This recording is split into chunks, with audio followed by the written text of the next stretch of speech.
forma en la que percibimos lo que nos rodea determina la manera en la que me relaciono con lo que me rodea.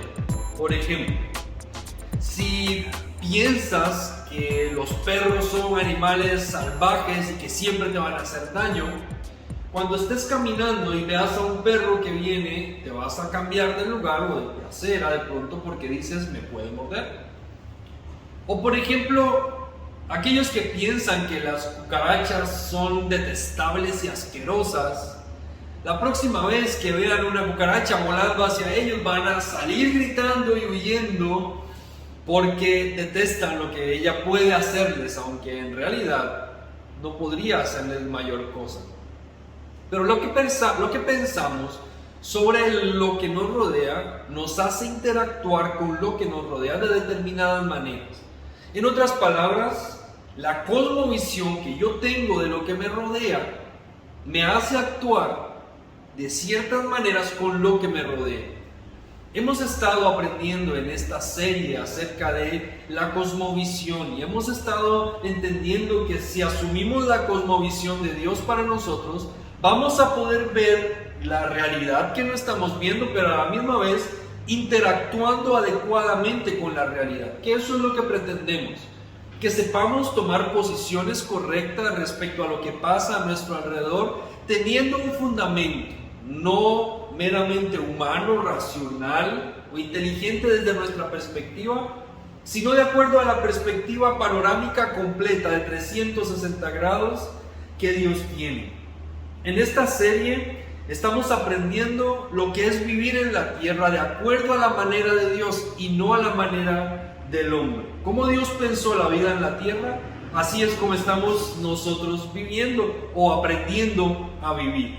Además, hemos estado asumiendo o encontrando gemas, 10 gemas en total, llevamos 3 apenas, que nos van a ir diciendo cómo tener una cosmovisión bíblica adecuada. Estamos recorriendo los primeros capítulos del libro de Génesis. Hoy vamos a empezar con el capítulo 2. Génesis 2, capítulo 2, empieza diciendo así: al llegar el séptimo día, Dios descansó.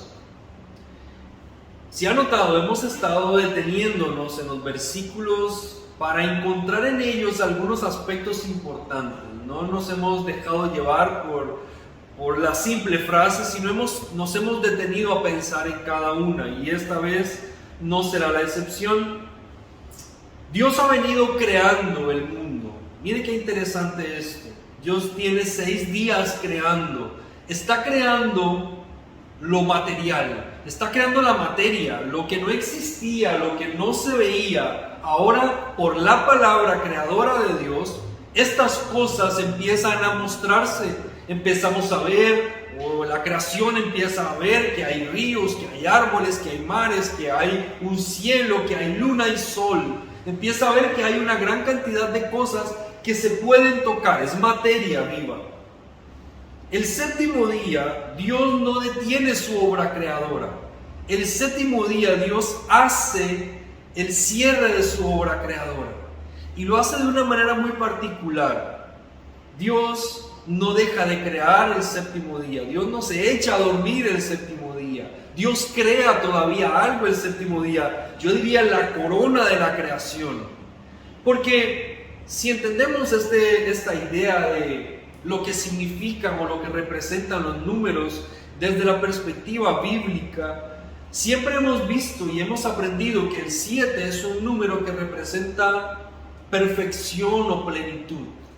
Dios ha venido creando una y otra cosa y llega el sexto día y la creación no está completa. Dios la completa en el séptimo día. El séptimo día Dios hace algo que completa, que perfecciona, que le da plenitud a todo lo creado, a toda la creación que Él ha hecho. Pero ¿qué es lo que hace Dios? Esta vez, Dios no crea algo material.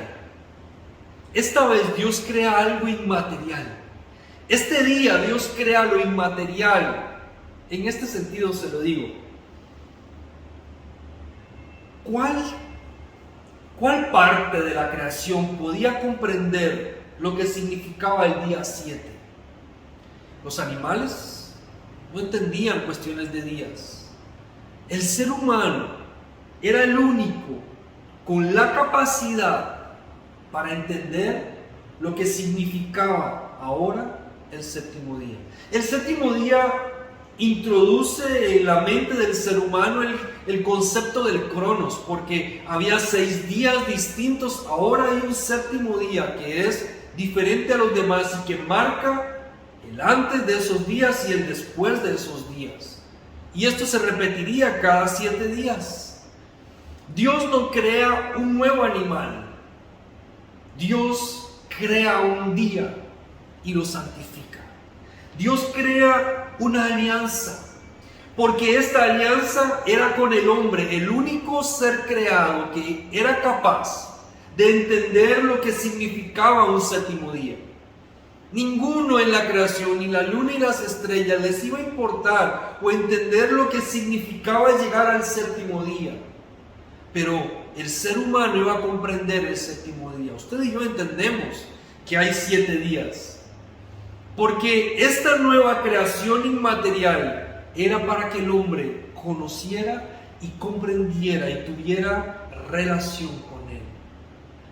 Esto no es algo que Dios comparte con todos. Este es el tiempo, es el espacio que Dios crea para tener intimidad con el ser humano. Si lo vemos de esta manera, lo que Dios crea ese día, cuando crea el séptimo día, la creación de Dios en ese momento es la intimidad con el hombre. Este es un día que es declarado santo. Hasta este momento Dios no ha declarado santo ningún día, ninguna obra creadora. Dios ha dicho esto es bueno y ha declarado bendición sobre todo lo que hace, pero cuando llega el séptimo día no solamente dice que es bueno, sino lo declara un día santo, lo separa de los otros 6 días y hace que este séptimo día sea un día diferente, sea un día santo. El séptimo día es declarado santo. El hombre podía entender lo que eso significaba, pero ningún ser creado lo entendería si no explíquele a un animal en este momento que llegó el domingo. Para ellos todos los días son iguales. Nosotros estamos enseñándole a nuestro hijo a los días de la semana y él poco a poco, en pequeños pasos, va comprendiendo aspectos del fin de semana o del día de la semana. Pero un animal, por más que yo se lo explique, no va a comprender lo que significa llegar al domingo, llegar al sábado o llegar al lunes. El ser humano lo comprende y Dios hace que esta creación signifique conexión con el ser humano, intimidad con el ser humano. Al llegar el séptimo día, Dios descansó. Otro elemento importante es que Dios no se cansa. Dios no tiene un cuerpo humano como el de nosotros para agotarse y decir estoy cansado, necesito dormir. Entonces Dios estaba tan cansado de trabajar 6 días que dijo, vaya, yo necesito echarme a dormir y me tiro panza arriba y descanso porque estoy molido, como decimos nosotros, estoy cansado de 6 días de trabajo, me merezco descansar. Dios no estaba cansado. Jesús dijo en algún momento, mi Padre hasta ahora trabaja. Dios no ha dejado de trabajar. Él no se cansa como nosotros los seres humanos. Lo que esto significaba es que ahora el ser humano viviría algo distinto. El ser humano tendría que aprender a descansar. El séptimo día es entendido como el día de descanso, el día de reposo. Y nosotros pensamos en el reposo como dormir, echarse en la cama, no hacer nada en todo el día. Y uno dice, este es el día que yo necesito dormir todo el día para descansar. El Shabbat se crea aquí. Se establece en una ley después más adelante cuando Moisés saca al pueblo de Egipto y está delante del monte y Dios le da los mandamientos y el pueblo entiende que hay un séptimo día que tiene que guardar para Dios, pero es establecido desde el principio. Dios no está cansado física, emocional o mentalmente. Dios está en el séptimo día disfrutando de la creación, contemplando lo que ha hecho y recreándose en ello.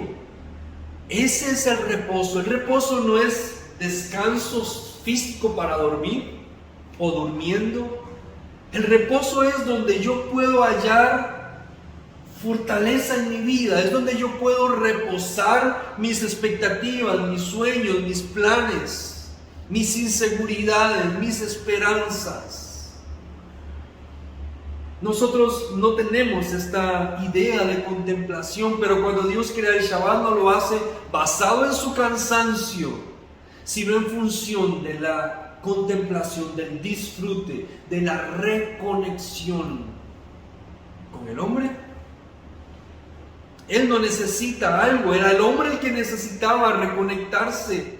El día de reposo era un día de renovar fuerzas, era un día de reconexión, porque el ser humano, al entender que Dios es el origen de todas las cosas, al comprender que tenía que poner su fe en su voluntad, al comprenderse como un ser humano quebrantado, imperfecto, tenía que decir: ¿y ahora qué hago cuando me canso, cuando mis fuerzas ya no dan más, cuando no sé qué más que hacer? Dios dice: te reconectas con la fuente original, con la máxima fuente del poder, de la vida, de la paz, de la energía, de la fortaleza, de la esperanza, del amor.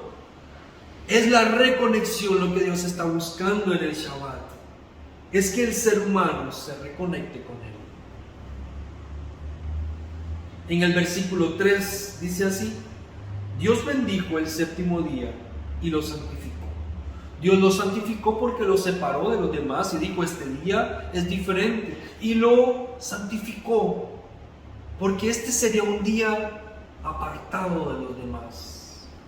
Lo bendijo como los demás días, lo bendijo como toda su creación, pero lo santificó.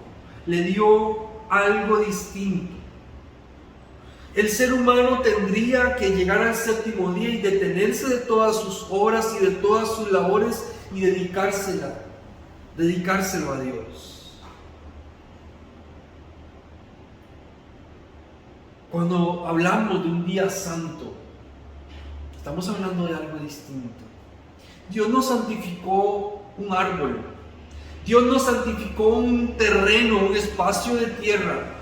Dios no santificó algo más, Dios santificó un día.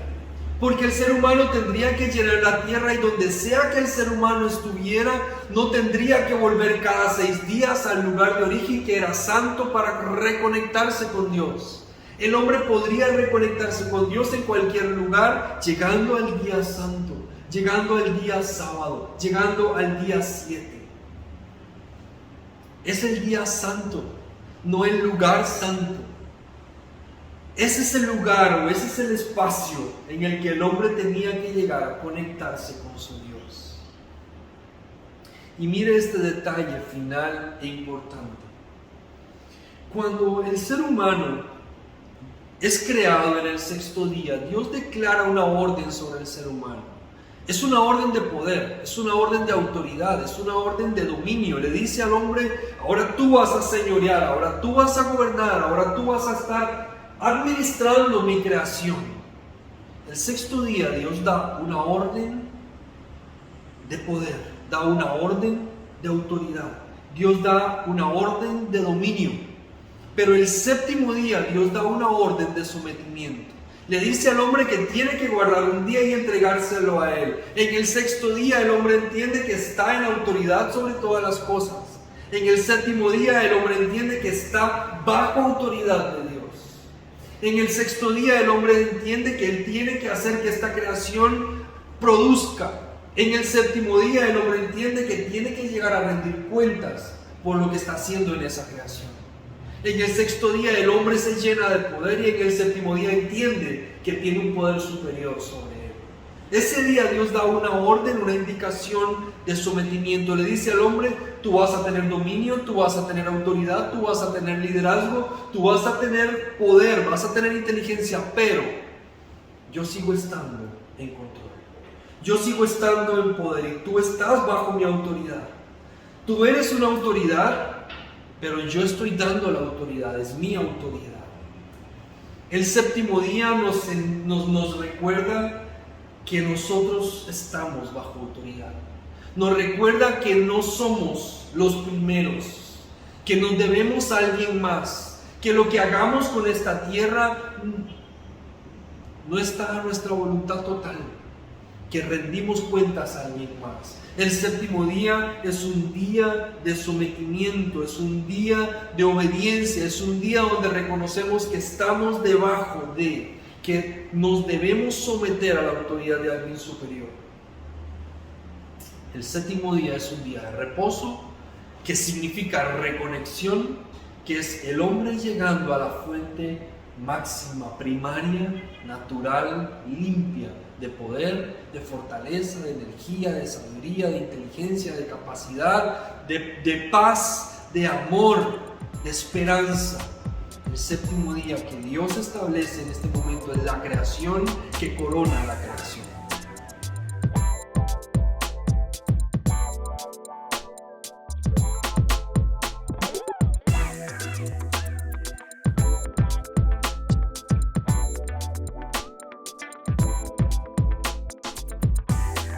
Estamos reuniendo 10 gemas, las 10 gemas del infinito, las 10 gemas de la eternidad. Lo que esto significa es que estamos aprendiendo los 10 principios fundamentales que encontramos en los libros, en los primeros capítulos del Génesis, que nos indican a nosotros cómo tener una cosmovisión de acuerdo a cómo Dios la diseñó, a cómo Dios la pensó para el ser humano. Estamos aprendiendo 10 principios o 10 fundamentos o 10 gemas para una cosmovisión bíblica. Hemos aprendido que Dios es el origen es la primera gema, y esto significa que todo nuestro significado de existencia está en respuesta en Dios y no en nosotros.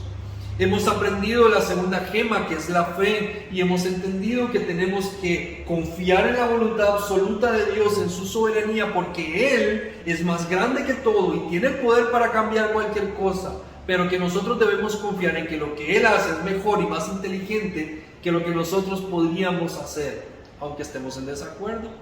La tercera gema que hemos aprendido es la gema de la humanidad, y significa que tenemos que aprender y reconocer nuestra condición humana, que somos frágiles, que nos podemos quebrar, que podemos cometer errores y que por eso necesitamos a Dios en nuestra vida.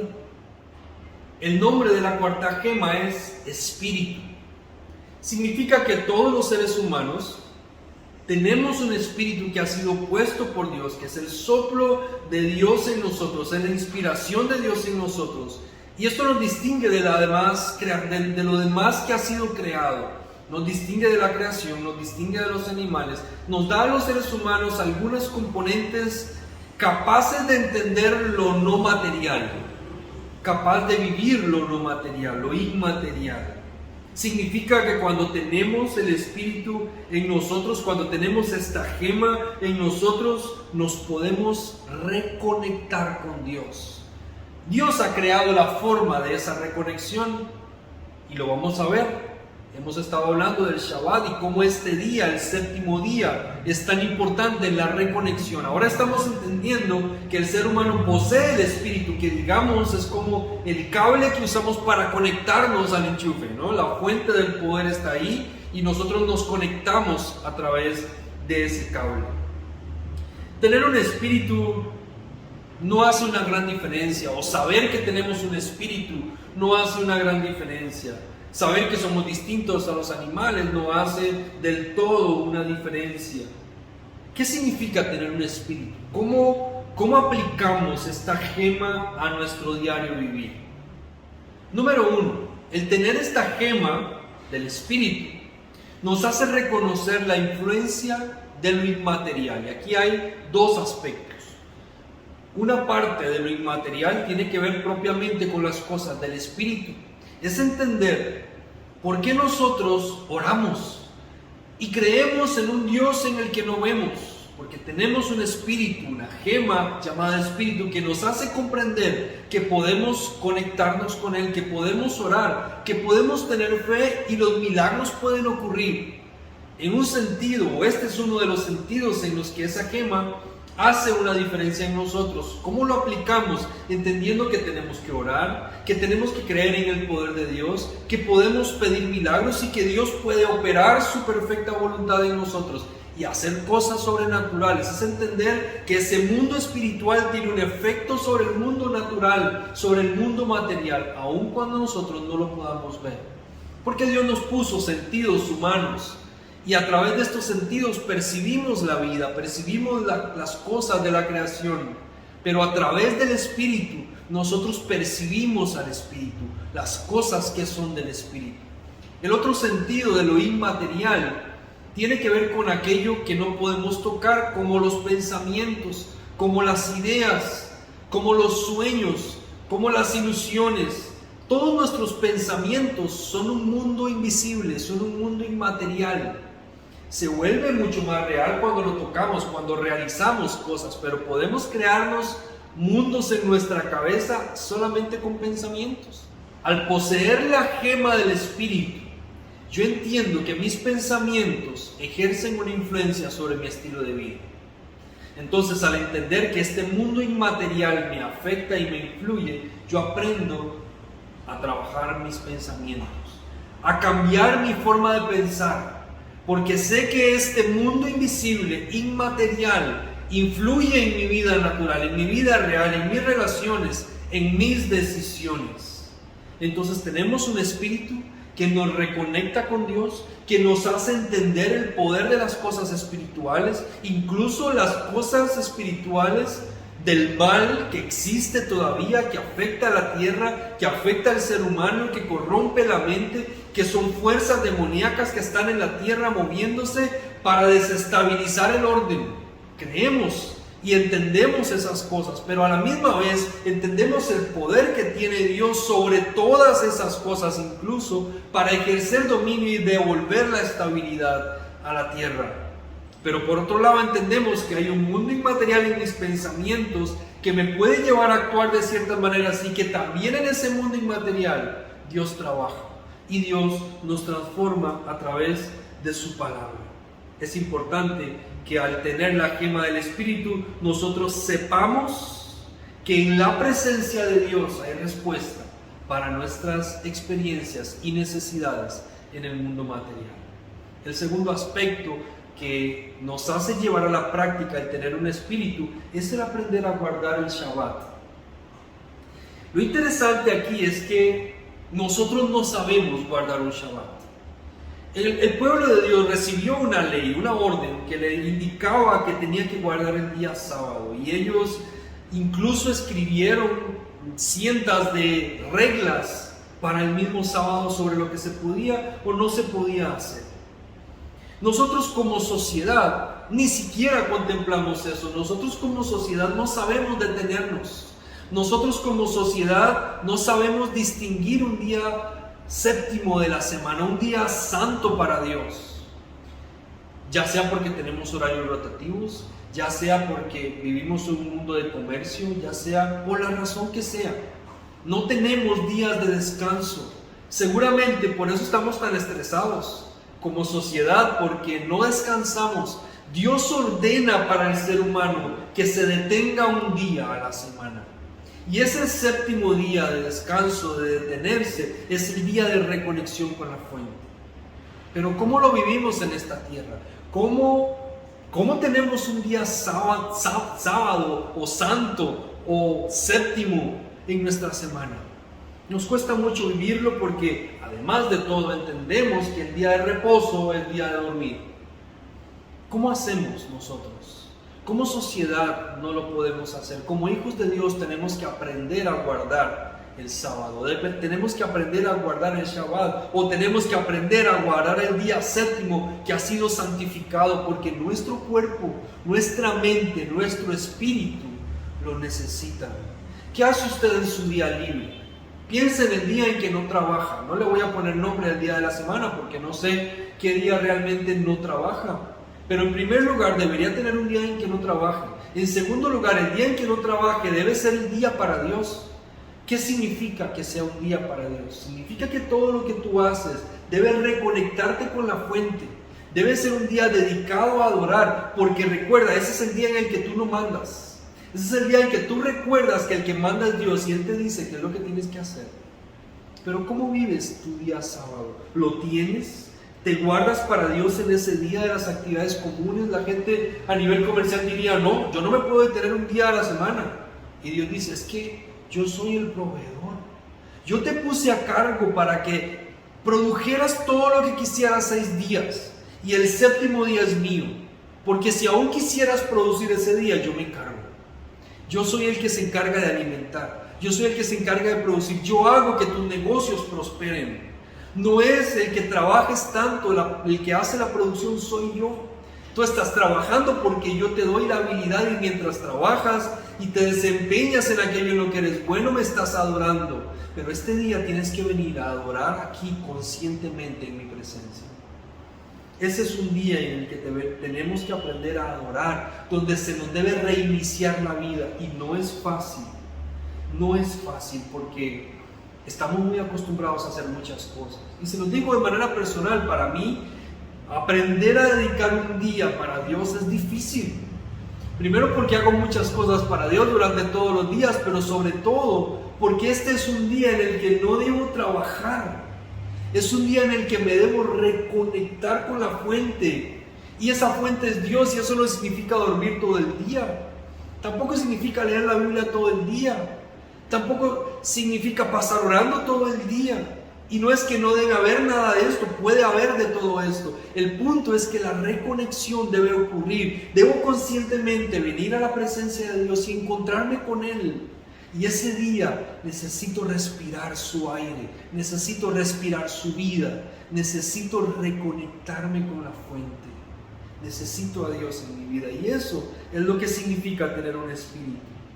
Tenemos que tener cuidado, y este es el tercer punto, de no confundir contexto con relación, porque por ejemplo, nosotros pensamos que bueno, mi Shabbat es el domingo porque voy a la iglesia o me conecto en la transmisión, pero realmente estamos conscientes de lo que hacemos todo ese tiempo. ¿Sabe cuántas veces estamos en el culto conectados y haciendo 1000 cosas en la casa y no estamos dedicados a Dios en ese tiempo? Y además dedicarle ese día a Dios no es ir a la iglesia y después hacer cualquier cosa. Es conscientemente programar un día que te permita reconectarte con Dios, hacer las cosas que Él ama, que Él quiere compartir contigo. Nos hace falta ese tiempo de intimidad. Dijimos al principio que cuando Dios hace esta creación del séptimo día, lo que crea es intimidad y nosotros no tenemos intimidad con Él. Dios no espera que solo obedezcas una ley. Dios espera que te reconectes. Él quiere amistad contigo. Él quiere relación contigo. Si has hallado la gema del Espíritu, guardarás tu séptimo día para Dios. Te dedicarás para Él. Le adorarás en ese día. Te entregarás a plenitud. Harás muchas cosas seguramente, pero todas ellas rendirán culto a tu Dios conscientemente. Uno dice, sí, yo ando orando en la calle, sí, yo ando cantando en la calle, pero cantar no te hace adorar. Ir a la iglesia no te hace tener intimidad con Dios ni te hace cristiano. Es nuestra conciencia entregada completamente a Él, de manera integral, de manera total. El último punto, y es el cuarto, es que cuando yo tengo la gema del Espíritu, yo me quito del trono de la adoración. El ser humano es un ser que procura la adoración para sí mismo. En todo lo que hace, nosotros nos rendimos culto con todo, porque todo lo que hacemos gira en torno a nosotros, a nuestras necesidades, a nuestros intereses, a nuestros gustos, a nuestros sueños, a nuestros planes, a lo que queremos alcanzar en la vida, pero no nos detenemos a pensar que el que está en el trono es el Señor y que deberíamos venir ante Él y decir, Señor, ¿esto es lo que tú quieres? El Shabbat nos recuerda que nos quitamos nosotros del trono, que no estamos sobre la autoridad de Dios, que estamos bajo su autoridad, que nos sometemos a Él cada vez que venimos. Cada semana, al cumplirse los 7 días, recordamos que debemos entregarnos ante Él, en su presencia. Trabajar a veces es autocomplacernos porque buscamos dinero para tener cosas, para hacer cosas. Y lo irónico de todo esto es que nos matamos trabajando toda la vida para tener algún beneficio que nunca disfrutamos, porque cuando hemos terminado de trabajar estamos tan enfermos por haber trabajado como burros que no tenemos más que para pagar la medicina que nos mantiene vivos, pero nunca disfrutamos.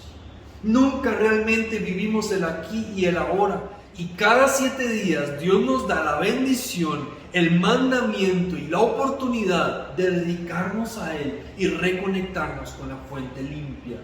Hay muchas fuentes a tu alrededor. Tú puedes decir, bueno, yo me lleno de energía haciendo ejercicio. Perfecto, esa es una buena fuente de energía. El gran problema es que necesitas una condición física suficiente para practicar un deporte, para levantar pesas, ir al gimnasio o lo que sea. La comida es mi fuente de energía, perfecto. El problema es que puedes caer en excesos. La diversión es mi fuente de energía, perfecto, también funciona. El problema es que se vuelve adicción para ti. Y así sucesivamente, cada fuente de energía que hay en este mundo, en esta tierra, te va a crear alguna consecuencia. Pero la fuente de energía limpia, pura, auténtica, integral, completa, de plenitud de vida, es reconectarte con Dios. Y para eso Él ha diseñado una manera, que es que cada 7 días, ese 7º día, es un día santo para Él. Voy a concluir este estudio de hoy, este mensaje, con un dato histórico muy interesante. En las tabletas babilónicas que se han encontrado en las excavaciones y demás, se ha hallado en varias el concepto Shabbatu, que es muy semejante al concepto Shabbat que los judíos tienen en su ley reglamentada. Cuando el pueblo de Israel vivía en ese contexto, en estas civilizaciones que a su alrededor eran desarrolladas, eran más desarrolladas que ellos conocían el concepto del Shabbatu. ¿Qué era lo más interesante? Que el Shabbatu en estas civilizaciones, en estas regiones y culturas, parecía indicar un día nefasto, un día malo. Este era el 7º día de cada mes lunar y sus múltiplos, 7, el día 14, el día 21 y el día 28. Estos eran días en los que la gente de estas civilizaciones consideraban que había maldiciones que perseguían a la gente, a tal punto que los mismos reyes tenían por ordenanza abstenerse de ciertas cosas, de ciertas prácticas que podían provocarles maldiciones en sus reinados. Y esto es lo interesante, que cuando el pueblo recibe la ordenanza del Shabbat, Dios dice que este es un día bendito y santo. Es un día separado, especial para la bendición. Yo quiero con esto cerrar presentándote a tu Dios, que por si no te has dado cuenta, tu Dios es el que no va de acuerdo a la lógica del mundo. En el pensamiento de las culturas de aquel momento, el Shabbat era un día de maldición. En el pensamiento de Dios, el Shabbat, el 7º día, después de los 6 primeros, y de ahí hacia adelante, eran días de bendición, eran días santos, eran días de multiplicación, eran días de bendición, eran días de contemplación, eran días de disfrute, de relación, de intimidad, eran días para reconectarse con la fuente. ¿Te has dado cuenta de cómo es tu Dios? Yo quiero cerrar diciéndote que tu Dios no va de acuerdo a la lógica humana todo el tiempo, y que si a tu alrededor lo que oyes son malas noticias, acude a tu Dios y pregúntale cómo Él ve las cosas en este momento, y verás que lo que Dios está viendo a tu alrededor no es lo mismo que tú estás viendo. Cuando los que están a tu alrededor te dan pronósticos de cualquier cosa, tú puedes ir a tu Dios y tu Dios te dará el pronóstico correcto. Cuando lo que está a tu alrededor es desesperanza, es caos, es inflación, es pobreza, es tristeza, es inseguridad, es miedo, tú vas a tu Dios y lo que tu Dios te dice es que Él hace benditas todas las cosas y que todo obra para bien a los que son hijos de Dios, y que Él transforma la maldición en bendición y el desierto en aguas que fluyen para vida eterna. Yo quiero cerrar diciéndote que tienes que conocer a tu Dios, que tienes que reconectarte con tu Dios y que tienes que abrir oídos a lo que Él dice de ti, de la vida, de lo que te rodea, del futuro, porque Él tiene la verdad absoluta y lo que Él dice no es semejante a lo que dice la tierra ni la inteligencia humana. Lo que Dios dice es, Él con su palabra crea, y lo que Dios hace transforma, es bendición, es vida, es inspiración. Es energía limpia y pura para tu alma, para que hayas paz, para que hayas libertad, para que hayas amor, para que hayas esperanza, para que te renueves, para que tengas fuerzas aunque otros están agotados, para que te levantes aunque te hayas caído, para que creas otra vez aunque todo parezca perdido, para que vuelvas a orar, para que vuelvas a creer, para que recuperes la salud, para que recuperes la esperanza, para que recuperes la credibilidad propia, para que sepas que Dios te puede usar aunque no tengas todo el conocimiento, para que sepas que Dios te eligió, declaró que eras bendito y que cuando tú necesitas reconectarte con la fuente original de todas las cosas, debes acudir a Él. Ese es nuestro Dios, no el de los calendarios de alrededor, sino el que tiene su programación clara y sabe por dónde te está llevando, que es el mismo Dios que cumplirá en ti su perfecta, santa y absoluta voluntad.